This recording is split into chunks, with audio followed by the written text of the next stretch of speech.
Welcome to my YouTube channel स्विस्टीज SST classes. हम लोग पढ़ रहे थे क्लास 10 ज्योग्राफी के चैप्टर 4 एग्रीकल्चर के बारे में। प्रीवियस वीडियो में हम लोगों ने मेजर क्रॉप्स तक क्लियर कर लिया था। आज के इस वीडियो में हम लोग पढ़ने वाले हैं food crops other than grains and about non food crops. तो चलिए शुरू करते हैं। Food crops other than grain, grain के अलावा और कौन-कौन से फूड क्रॉप्स हैं? सबसे पहले हम लोग इसमें शुगर केन के बारे में बात करते हैं। शुगर केन यानी कि ईख, गन्ना बहुत लोगों को पसंद भी है। तो चलिए जानते हैं कि इसके कल्टीवेशन के लिए क्या-क्या चीज रिक्वायर किए जाते हैं, क्या-क्या चीज इसके कल्टीवेशन के लिए जरूरी होते हैं। शुगर केन जो है वो ट्रॉपिकल एंड सब ट्रॉपिकल क्रॉप है। यानी कि ये ट्रॉपिकल रीजन में पाया जाता है। ट्रॉपिकल रीजन से मेरा मतलब है कि इक्वेटर के ऊपर 66.5 degree tropic of cancer and equator के नीचे ट्रॉपिक ऑफ कैप्रिकॉर्न, इन इतने दूर के जो एरिया होते हैं उसमें शुगर केन का कल्टीवेशन होता है। वहाँ के टेम्परेचर उस तरीके से रहते हैं कि वहाँ पे शुगर केन का कल्टीवेशन किया जाता है। तो शुगर केन के कल्टीवेशन के लिए टेम्परेचर कितने टेम्परेचर रिक्वायर्ड होते हैं? 21 degree Celsius to 27 degree Celsius तक के टेम्परेचर चाहिए होते हैं for the cultivation of sugar cane. Clear ना? एनुअल रेनफॉल क्या होगा? एनुअल रेनफॉल इसको 75 टू 100 सेंटीमीटर तक के इसको एनुअल रेनफॉल चाहिए होते हैं। यानी कि शुगर केन बहुत ज्यादा पानी में कल्टीवेट किए जाते हैं, जस्ट लाइक राइस। राइस में भी तो बहुत ज्यादा पानी चाहिए होता है और हम लोग इरिगेशन सिस्टम का यूज करते हैं, बट कहाँ करते हैं? लो रेनफॉल एरियाज में, जहाँ पे रेनफॉल अच्छे से नहीं होता है वहाँ पे अगर हमको शुगर केन को कल्टीवेट करना है तो वहाँ पे हम लोग इरिगेशन सिस्टम का यूज करेंगे। It needs manual labour. Sugar cane को हम लोग कल्टीवेट करते हैं by hand, by manually, not by any type of machine. India जो है वो सेकेंड लार्जेस्ट प्रोड्यूसर है शुगर केन का। तो जब इंडिया सेकेंड है तो फर्स्ट कौन हुआ? Brazil. Brazil is the first largest producer of sugar cane in world and the second largest producer is India. अब शुगर केन के कुछ रॉ मटेरियल्स हैं। क्या? गुड़। ये जनरली हम लोग सबके घर में अवेलेबल होता है। गुड़, केन शुगर भी एक तरह के रॉ मटेरियल है शुगर केन के। लीडिंग प्रोड्यूसिंग स्टेट कौन है शुगर केन? यानी कि शुगर केन इंडिया में, मैं यहाँ पे इंडिया की बात कर रही हूँ, इंडिया में शुगर केन सबसे ज्यादा कहाँ होते हैं? तो उत्तर प्रदेश में सबसे ज्यादा होते हैं। These are all about sugar cane. Clear ना? अब नेक्स्ट फूड क्रॉप्स में हम लोग पढ़ने वाले हैं about oil seeds. Oil seeds यानी कि वैसे सीड्स जिससे हम लोग ऑयल को निकालते हैं, यानी कि तेल निकालते हैं। इंडिया जो है वो थर्ड लार्जेस्ट प्रोड्यूसर है। ये जितने भी मैं अभी डाटा बताऊंगी वो सारे डाटा अकॉर्डिंग टू 2016 है। क्लियर? तो ऑयल सीड्स जो है वो इंडिया ऑयल सीड्स का थर्ड लार्जेस्ट प्रोड्यूसर है। अब इंडिया थर्ड है तो फर्स्ट और सेकंड कौन होगा? So first is Canada and second is China. First largest producing oil seed country in the world is Canada and the second one is China and India is third largest producer of oil seeds. Clear? Oil seeds जो है वो India में about 12% agricultural area जो है वो cover करके रखा है। अब उस 12% से सबसे ज्यादा जो कवर किया है, यानी कि 12% का भी हाफ एरिया जो कवर किए हुए वो ग्राउंड नट किए हुए हैं। उसके बारे में भी हम लोग आगे डिस्कस करेंगे ना। अब मेजर ऑयल सीड्स, बहुत सारे ऑयल सीड्स होते हैं, कुछ मेजर ऑयल सीड्स भी होते हैं, जैसे ग्राउंड नट हो गए, मस्टर्ड हो गए, कोकोनट हो गए, सनफ्लावर। सनफ्लावर से भी हम लोग ऑयल को प्रोड्यूस करते हैं। क्लियर ना?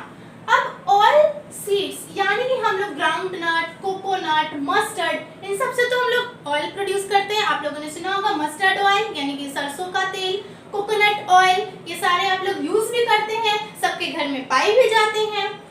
इससे हम लोग और क्या क्या बना सकते हैं? तो इससे सोप भी बनता है, कॉस्मेटिक्स में भी ये सारी चीज यूज होते हैं और इससे बहुत सारे ऑइंटमेंट्स भी बनते हैं। क्लियर? अब चलिए ग्राउंड नट के बारे में पढ़ते हैं, क्योंकि ऑयल सीड्स में जो मोस्ट इम्पोर्टेंट होता है वो ग्राउंड नट होता है। और ये इंडिया में टोटल लैंड एग्रीकल्चरल एरिया जो कवर किए हुए यानी कि 12% एरिया जो है वो ऑयल से कवर किए हुए हैं और उस 12% का जो हाफ एरिया है ऑयल सीड में वो कंप्लीट ग्राउंडनट कवर किए हुए हैं, यानी कि बाकी सारे सीड्स थोड़े थोड़े कहीं पे होंगे लेकिन ग्राउंडनट सबसे ज्यादा। ग्राउंडनट एक खरीफ क्रॉप है, यानी कि वैसे क्रॉप जो कि ऑनसेट ऑफ मॉनसून में हम लोग उसे शो करते हैं। ये हाफ एरिया कवर किए हुए हैं और लार्जेस्ट प्रोड्यूसर कौन है ग्राउंडनट का? So Gujarat is the largest producer of groundnut. So these are all about oil seeds. Clear? Now next हम लोग पढ़ने वाले हैं अबाउट टी एंड कॉफी। चलिए, टी क्या है? टी एक ट्रॉपिकल क्रॉप है, यानी कि ट्रॉपिकल रीजन में ये होता है। ट्रॉपिकल रीजन क्या है वो मैंने पहले ही शुगर केन वाले में बता दिया है। टी ट्रॉपिकल क्रॉप है, ये एक बेवरेज क्रॉप है, यानी कि एक ड्रिंक के काम आता है। इट मीन्स कि वाटर के बाद, यानी कि टी भी चाय हम लोग पीते हैं, कॉफी हम लोग पीते हैं। Coffee is also a beverage crop. T एक बेवरेज क्रॉप है। टी कहाँ पे अच्छे से ग्रो होता है? तो T fertile well drained soil, जो कि ह्यूमस उसमें सबसे ज्यादा, यानी कि सबसे अच्छे अमाउंट में हो, रिच इन ह्यूमस, वैसे सॉइल पे टी बहुत ही ज्यादा अच्छे से ग्रो होता है। ये लेबर इंटेंसिव होता है, यानी कि टी को भी हम लोग किसी मशीन के द्वारा कल्टीवेट उसे शो नहीं कर सकते हैं, उसे भी मैनुअली बाय हैंड किया जाता है। और इसके लिए चीप एंड स्किल्ड लेबर की जरूरत होती है, क्योंकि अब स्किल्ड लेबर ताकि वो अच्छे से काम कर पाए। और चीप क्यों? क्योंकि इतने बड़े फील्ड में अगर टी को हम लोग कल्टीवेट करेंगे, अगर चीप लेबर मिलेंगे तब तो, अगर हाई कॉस्ट लेबर मिल गए तो क्या होगा? जो भी इस टी के कल्टीवेशन में जो भी इसका मालिक हुआ उसके तो ज्यादा पैसे खर्च हो जाएंगे। इंडिया जो है वो टी का सेकंड लार्जेस्ट प्रोड्यूसर है according to 2016 data. Second largest producer कौन है टी का? India. And the leading producer of tea in India is Assam. Assam जो है वो इंडिया में टी का लीडिंग प्रोड्यूसर, यानी कि टी यहाँ पे बहुत ही ज्यादा होता है और अच्छी वैरायटी की भी होती है। ऐसा नहीं है कि सिर्फ असम में ही होता है, त्रिपुरा हो गया, मध्य प्रदेश हो गया, हर जगह पे होता है, बट ये लीडिंग प्रोड्यूसर यानी कि यहाँ पे सबसे ज्यादा इंडिया में कल्टीवेट किया जाता है। चलिए अब हम लोग कॉफी के बारे में जानते हैं। कॉफी भी एक बेवरेज क्रॉप ही है। इंडिया की जो कॉफी है वो पूरे वर्ल्ड फेमस है। क्यों? क्योंकि इसकी क्वालिटी बहुत ही ज्यादा अच्छी होती है। पूरे वर्ल्ड में इंडिया जो है वो 4% ऑफ कॉफी प्रोड्यूस करता है। अब आप लोग बोल रहे होंगे, सोच रहे होंगे कि 4% ये तो बहुत कम है। नहीं, अदर कंट्रीज में तो इससे भी कम प्रोड्यूस किया जाता है, और अगर किया भी जाता है तो उसकी क्वालिटी इतनी अच्छी नहीं रहती है कि वो इतना पॉपुलर हो। बट इंडियन कॉफी जो है वो अपनी क्वालिटी की वजह से वर्ल्ड फेमस है और पूरे वर्ल्ड में ये अपना 4% प्रोड्यूस करता है। अरेबिक वैरायटी की जो कॉफी होती है, अरेबिक वैरायटी की भी कॉफी को बहुत ही अच्छा माना जाता है, उसकी भी क्वालिटी बहुत अच्छी होती है। तो वो अगर हम लोग इंडिया में उसे इंपोर्ट करवाएंगे तो वो कहाँ से आता है? यमेन। यमेन एक कंट्री का नाम है। यमेन से हम लोग अरेबिक वैरायटी की कॉफी को इंपोर्ट करते हैं। Initially it produced in Karnataka. पहले ये कर्नाटका में प्रोड्यूस्ड होता था, अभी भी ये कर्नाटका में ही प्रोड्यूस होता है, यानी कि कॉफी के लीडिंग प्रोड्यूसिंग स्टेट कौन है? कर्नाटका है। बट यहाँ पे इनिशियली प्रोड्यूस इन कर्नाटका का मतलब क्या हुआ? स्टार्टिंग में सबसे पहले कर्नाटका में एक हिल था, बाबा बुदान हिल्स। मैं यहाँ पे लिख देती हूँ, कर्नाटका में एक हिल्स था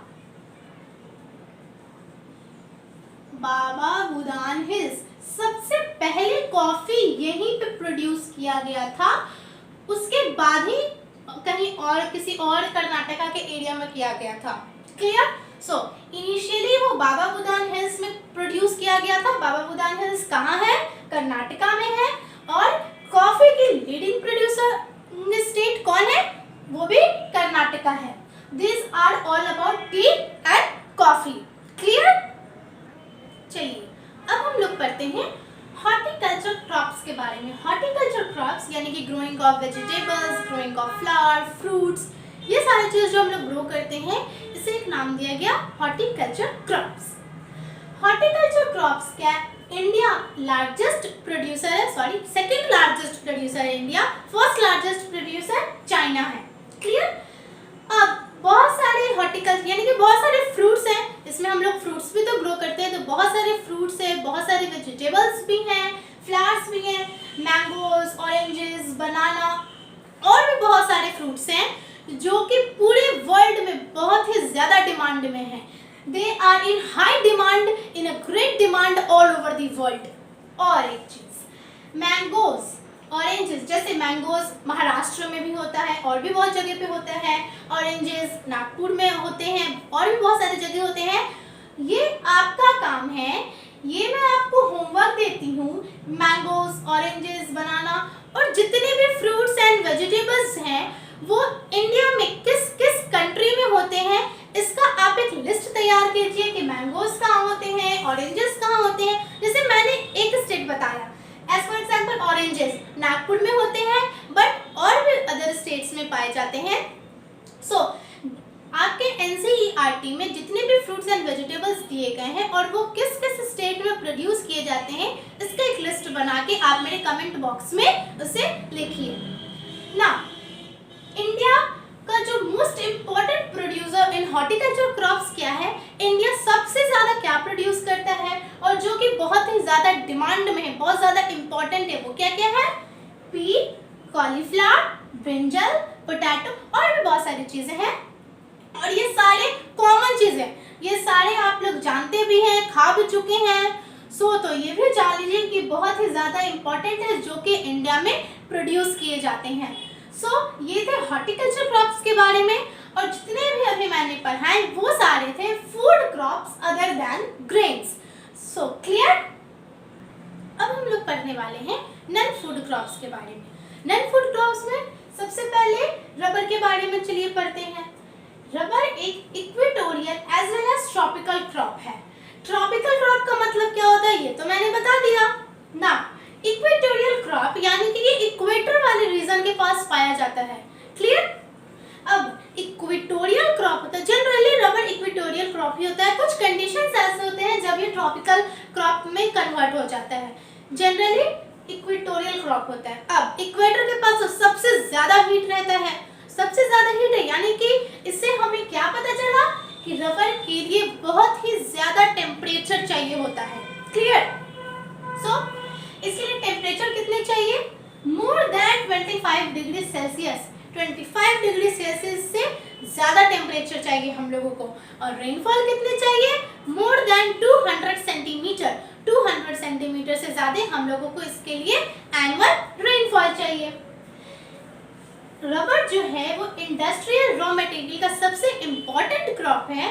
रबर से हम लोग बहुत सारी चीज़ें बनाते हैं, जैसे मैट्रेसेस बनाते हैं, हॉट वाटर बोटल्स बनाते हैं, रबर बूट्स बनाते हैं। क्लियर। अब रबर कौन कौन से स्टेट्स में होते हैं इन इंडिया? केरल में होते हैं।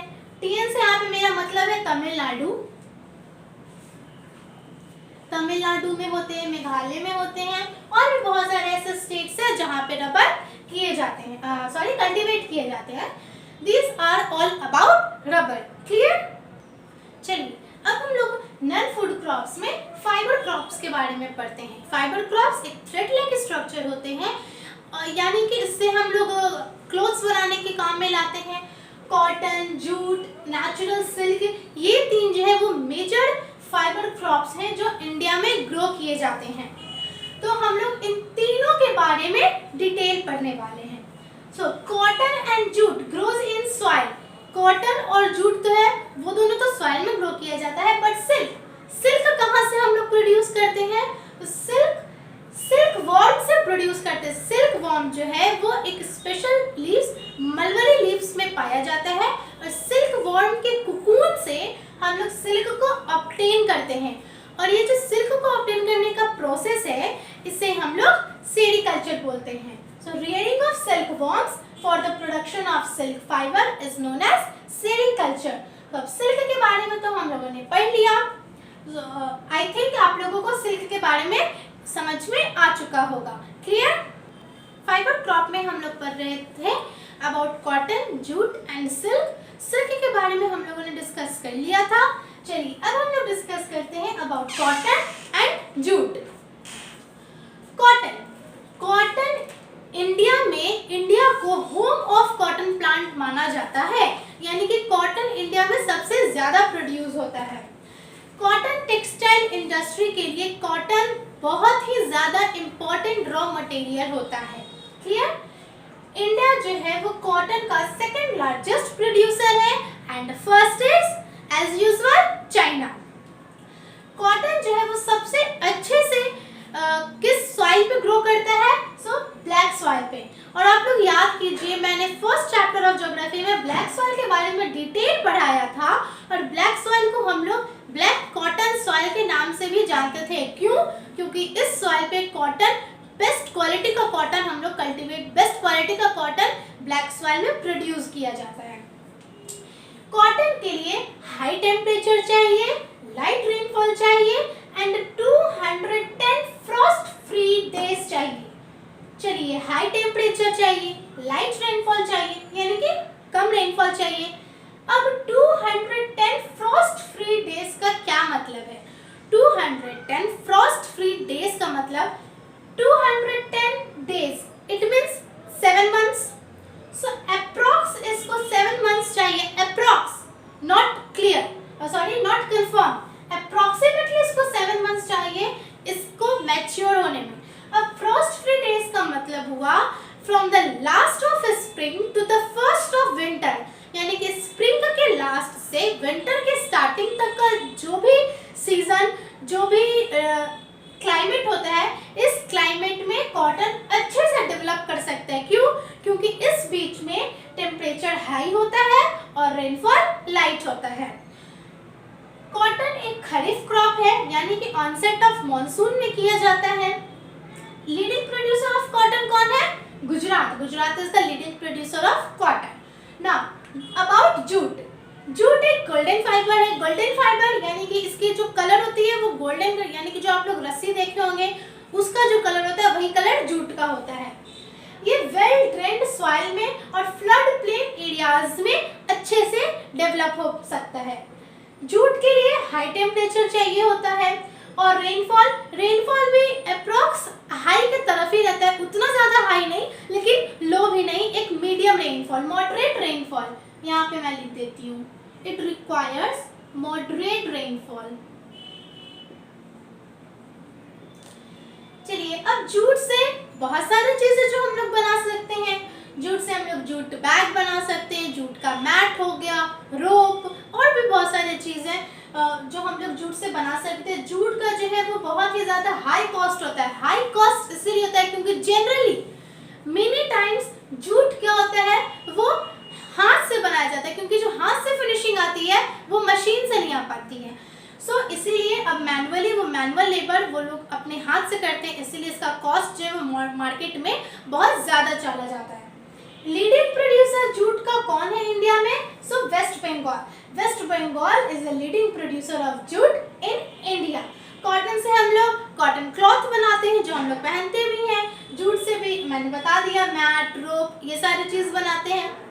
So these are all about fiber crops. आज के इस वीडियो में हम लोगों ने food crops other than grains and about non food crops के बारे में क्लियर कर लिया है। नेक्स्ट वीडियो में मैं इसी चैप्टर के नेक्स्ट टॉपिक के साथ मिलती हूँ और इस चैप्टर का कंप्लीट नोट्स मेरे इसी वीडियो के डिस्क्रिप्शन बॉक्स में आप लोगों को मिल जाएगा। So next video